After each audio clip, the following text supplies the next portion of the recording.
तेरी यही कहानी। ज्योति जी, मैं उनसे फोन पर तो बात कर सकता हूँ ना? हाँ कर सकते हैं, लेकिन ऐसा ना हो कि आप वहाँ फोन करें और कुछ गड़बड़ हो जाए। क्या साहब, अगर लाख कोशिश कर लें ये साबित करने की कि हमारे बीच में कभी कोई गलत संबंध थे, तो वो कभी नहीं साबित कर सकते। लेकिन इस बात को भी नहीं नकारा जा सकता कि आप मुझे नहीं जानती या मैं आपको नहीं जानता। लो बीपी के लिए एक नेचर की और बताऊं आपको। आप ऐसा करें कि यहाँ आ जाएं। मेरे और मधु के बीच में कोई ऐसे संबंध नहीं है। अब मैं चाहता हूं कि ये बात आप अनिल को बताएं। ज्योति हो, ज्योति हो, ज्योति।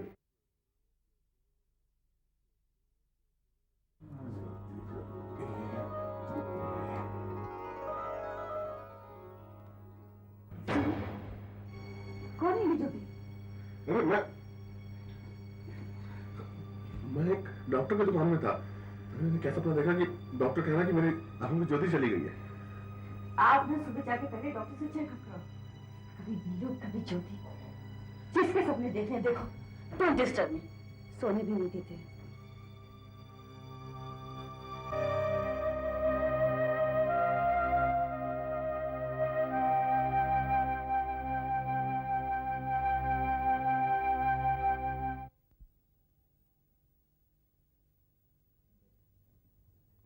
माँ, ये सुधरेंगे नहीं। कल रात सपने में ज्योति का नंबर बढ़ा रहे थे। कभी बिल्लो कभी ज्योति। आखिर ये कब तक मैं बर्दाश्त करूंगी? बेटी, ये तेरा वहम है। सपने में लोग कभी यूं ही बड़बड़ाते रहते हैं, तो क्या वो सच हो जाती है? देख, तू खामखा शक करके अपना घर बर्बाद करने पर तुली है। माँ, तुम हमेशा अपने जमाई का पक्ष लेती हो। मुझे तो कुछ समझती नहीं। मुझे नहीं रहना इस घर में।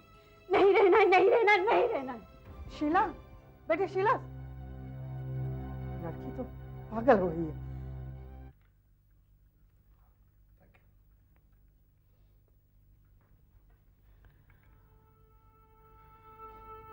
हाँ, ये बात गौर करने लायक तो है। भाई, तुम्हारी बात तो समझ में आती है, लेकिन कविता ने अभी तक शादी क्यों नहीं की, ये एक मिस्ट्री है। मैं जब इस बारे में सोचता हूं तो मेरे दिल में यह ख्याल आता है कि हो सकता है कविता के अतीत में भी कोई ऐसा अहम मसला हो हमारे जैसा।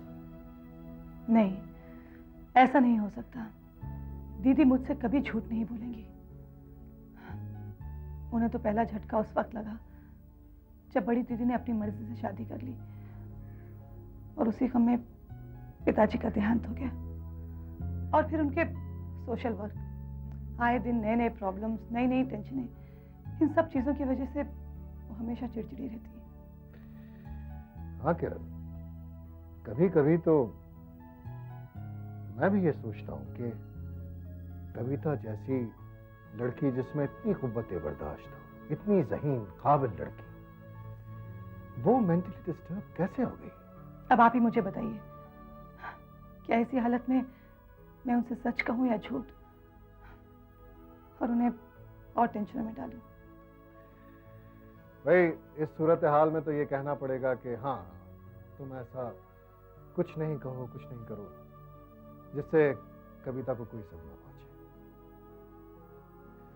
लेकिन एक बात बताओ, कविता को हमारे रिश्ते से ऐतराज क्यों है? क्या वो मुझे एक अच्छा आदमी नहीं समझती? सवाल अच्छे बुरे का नहीं है। आप ही बताइए, अगर आपने किसी एक इंसान को खुश देखने के लिए अपनी सारी खुशियां कुर्बान कर दी हो, तो क्या आप उस इंसान को कुर्बान होता देख सकते हैं?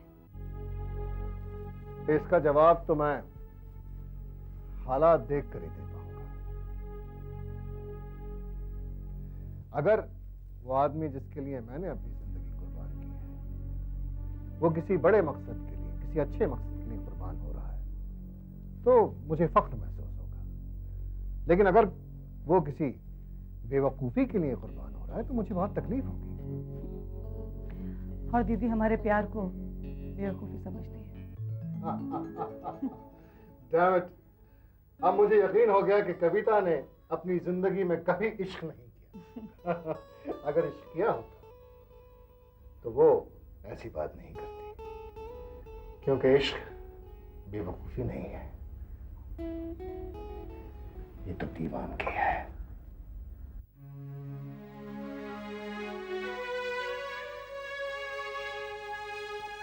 जमाई राजा, शीला सुबह को गई थी, अब रात होने को आ गई है, अब तक नहीं लौटी। मुझे तो बहुत चिंता हो रही है। माँ जी, आप बिना वजह चिंता कर रही हैं। आप तो जानती हैं उसका नेचर, गुस्सा ठंडा हो जाएगा तो आ जाएगी। भगवान करे ऐसा ही हो, लेकिन मैं माँ हूं ना, मेरी चिंता तो जायज ही है ना। ठीक है, अगर आप कहती हैं तो मैं ज्योति को फोन कर लेता हूँ।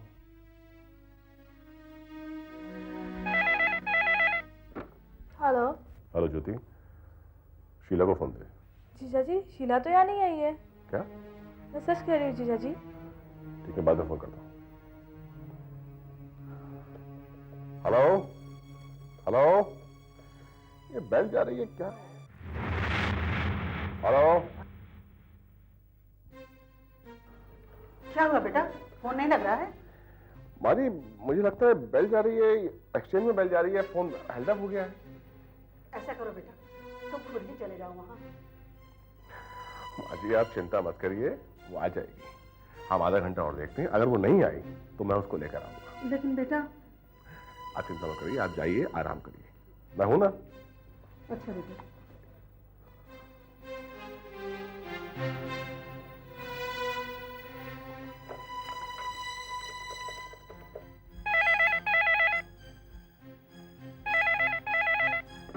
हेलो। ज्योति, शीला को फोन दो। जीजा जी, मैं सच कह रही हूँ, मैं मजाक नहीं कर रही हूँ। शीला यहाँ पर नहीं आई है। क्या? शीला तुम्हारे यहाँ नहीं है? तुम्हें कहाँ गई? ये मैं कैसे बता सकती हूँ जीजा जी। अच्छा एक बात बताइए जीजा जी, आप दोनों में कोई झगड़ा तो नहीं हुआ ना? नहीं, ऐसी कोई बात नहीं है। अच्छा ज्योति, शीला और कहाँ जा सकती है, तो पता है? ये मैं कैसे बता सकती हूँ जीजा जी? ठीक है, मैं पता लगा लूंगा। अच्छा सुनिए जीजा जी, अगर वो घर पे आ जाए ना तो प्लीज मुझे फोन कर दीजिएगा। बता दूंगा। शीला कहीं कहाँ हो गई, पता लगाना पड़ेगा। और तेरी यही कहा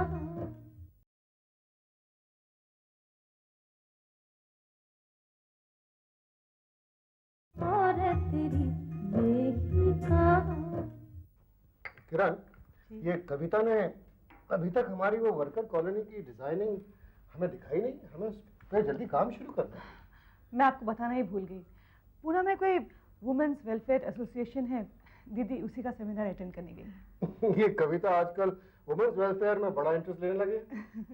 मुझे तो ऐसा लगता है कि ये वुमेन्स लिबरेशन के चक्कर में ही आज तक तुम्हारी दीदी ने शादी नहीं की। नहीं, ऐसी कोई बात नहीं है। दरअसल जब मैं छोटी थी तभी पिताजी का देहांत हो गया। दीदी मेरी देखभाल के लिए अपने आप को भूल गई, फिर सोशल वर्क शुरू कर दिया। वैसे अच्छा ही है, हर इंसान की जिंदगी में कोई ना कोई मकसद रहना जरूरी है। तुम ठीक कह रही हो किरण। कविता के इस जुनून से कभी कभी मेरा काम भी लेट हो जाता है, लेकिन मैं फिक्र नहीं करता, क्योंकि मुझे मालूम है कि वो एक नेक काम कर रही है। भाई देखो, राजा राम मोहन रॉय के आंदोलन से सती प्रथा तो बंद हो गई, लेकिन औरतों को जलाने की रस्म बरकरार है। हाँ, जगह बदल गई। अब उनको शमशान में पति की लाश के साथ नहीं जलाते, बल्कि किचन में पति के हाथ से जलना पड़ता है। कभी कभार मैं भी ये सोचने पर मजबूर हो जाती हूँ कि ये रीति रिवाज किसने बनाए हैं, जहाँ पे मर्दों को तो सब कुछ करने की इजाजत है, लेकिन औरतों की भावनाओं की कोई कदर तक नहीं। माइंड यू किरण, औरत की सबसे बड़ी दुश्मन है खुद औरत। भाई मर्द तो दिन भर बाहर रहता है, और घर में जो औरतें हैं, जो आपस में सास बहू नंद होती हैं, वो इन हालात की भूमिका तैयार करती है। और मर्द इस कश्मकश में पड़ जाता है तो किसकी सुने, उसकी जिससे खून का रिश्ता है या उसकी जिससे शरीर का। फिर आखिर खून गर्म होके रंग लेके आता है।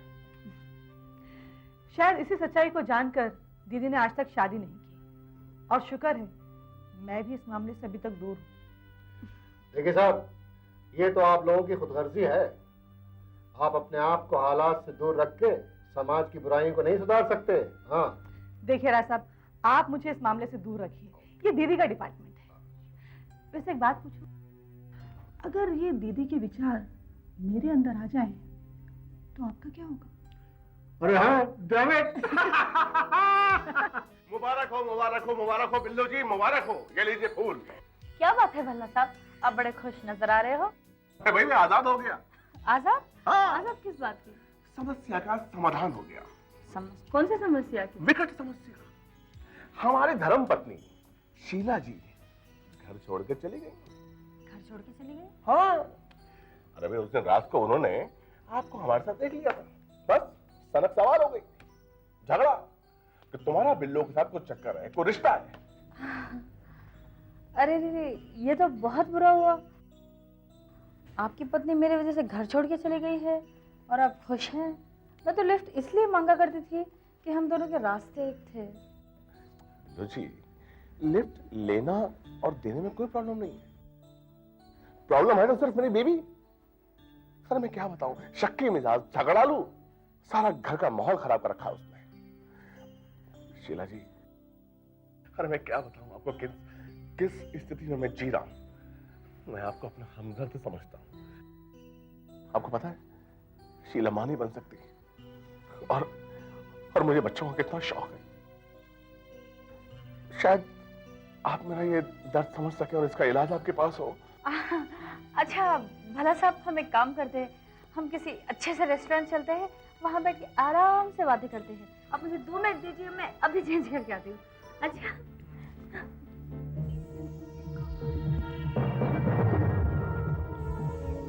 इसको पहचानने में मैं गलती तो नहीं कर रहा। विजय भल्ला नाम है मेरा। देखते हैं आगे आगे क्या होता है। ये बिल्ली में और ये केस की फाइल है, आप जरा इस पर एक नजर डालिए। अरे अरे, ये क्या हो गया? अरे एक मामूली सी चोट है, बस मैंने डेटॉल लगा दिया और पट्टी बांध ली। No no no, you must not take it lightly. किसी लोहे की चीज तो नहीं लगी थी? नहीं तो फिर टेटनस का इंजेक्शन लेना पड़ेगा। क्या ठहरो, मैं डॉक्टर को फोन करता। आप भी कमाल करते हैं, मामूली सी चोट है, आप खामखा परेशान हो जाते हैं। मैं जानती हूँ आप मुझसे बहुत प्यार करते हैं, इसका मतलब ये नहीं कि आप मुझे स्पॉइल कर दें। I love to spoil you. Dad वो बीएमसी की फाइल। आओ निशान। I am sorry.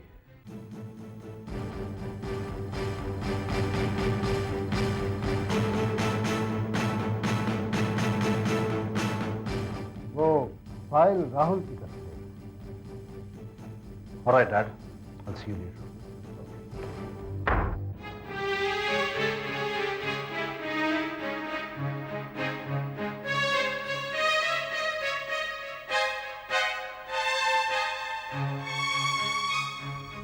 मैं चलूं? हाँ, हम ये फिर कभी डिस्कस कर लेंगे। Take care of yourself.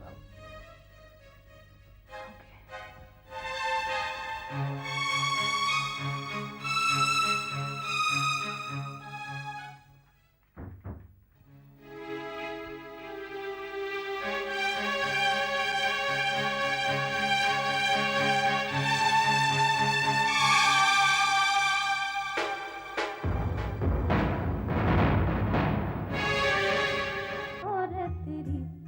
बेहिका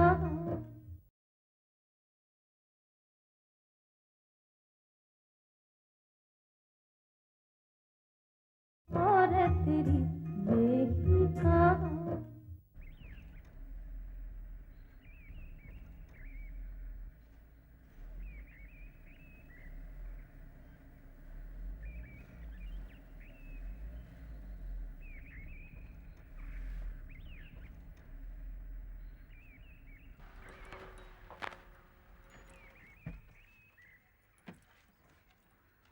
अरे आंटी जी, आंटी जी आप आइए। आइए आंटी जी, अंदर आइए। कहीं जा रही थी क्या? हाँ मैं जरा बाहर जा रही थी। बेटी शीला आई है क्या? नहीं आंटी जी, शीला तो यहाँ आई नहीं है। क्या वो घर पर नहीं पहुंची अभी तक? नहीं बेटी, कल से वो घर पर नहीं लौटी है। तेरे जीजाजी ने तुझे बहुत फोन लगाने की कोशिश की, लेकिन फोन लग ही नहीं रहा था। क्या फोन खराब है? नहीं आंटी जी, मेरा फ़ोन तो बिल्कुल ठीक है। हाँ, कल रात को जीजा जी का फ़ोन आया था और मुझे पूछा शीला के बारे में, लेकिन मैंने तो उन्हें साफ साफ कह दिया कि वो यहाँ पे है ही नहीं। अगर तुम्हारी और जीजाजी की फोन पर बातचीत हुई थी, तो फिर जमाई राजा ने मुझसे झूठ क्यों कहा? शायद उन्होंने ये सोचा होगा कि आप ज़्यादा परेशान हो जाएंगी, इसलिए आपको ऐसा कह दिया होगा। बेटी, शीला कल की गई, अभी तक घर वापस नहीं लौटी। हम लोग रात भर सो नहीं पाए हैं। अनिल दिल्ली गया हुआ है। अगर वो घर पर होता तो शीला को बाहर नहीं जाने देता। अनिल की वो बात मानती है, दोनों में बहुत प्यार है।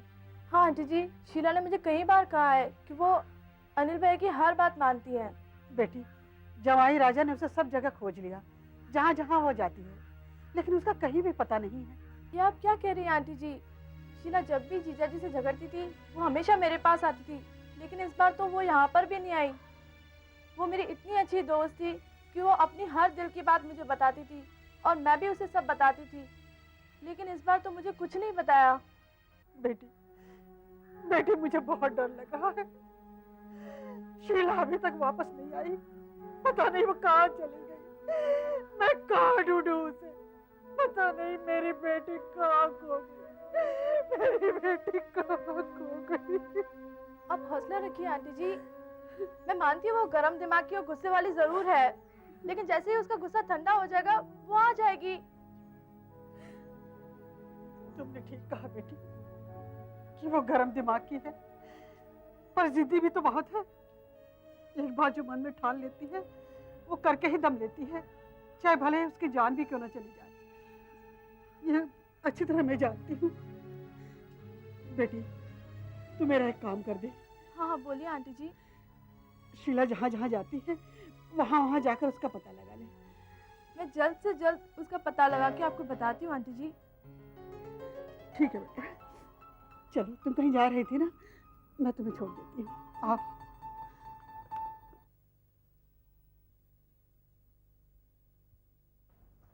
Sir, I'm leaving. Good night. Goodbye. Take care. Yeah.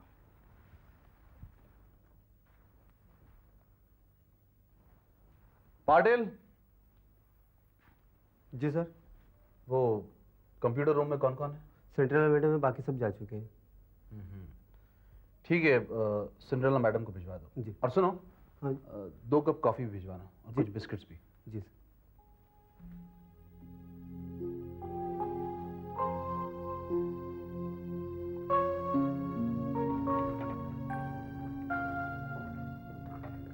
Sir, आपने मुझे बुलाया?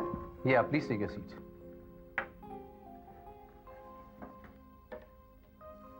प्लीज जा सकते हो।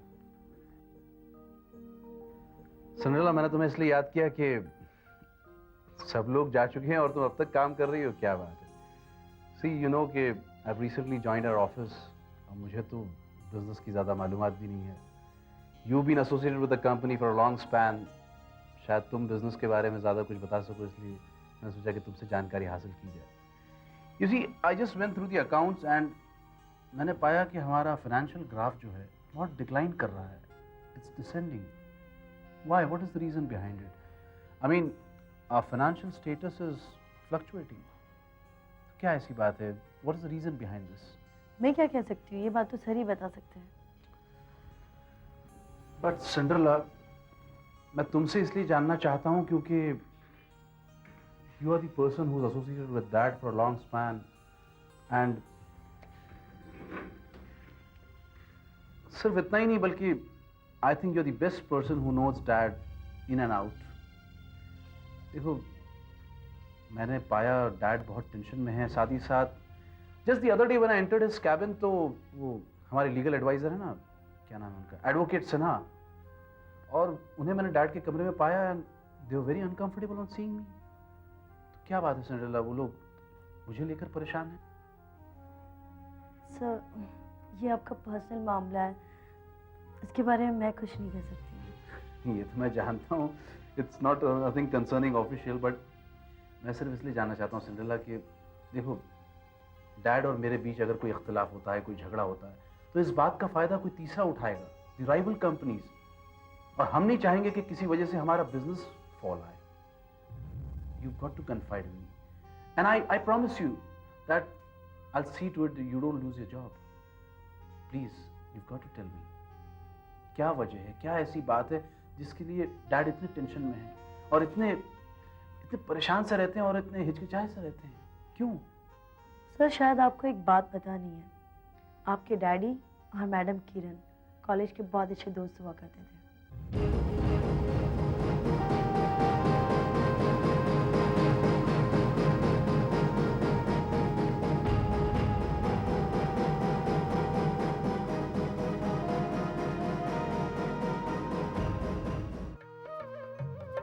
माथे की बिंदिया कंगना ये हाथों में, पैजन के रुमझुम बड़ी हुई पाँव में, जाना नहीं खोई कब मेरी निशानी, औरत तेरी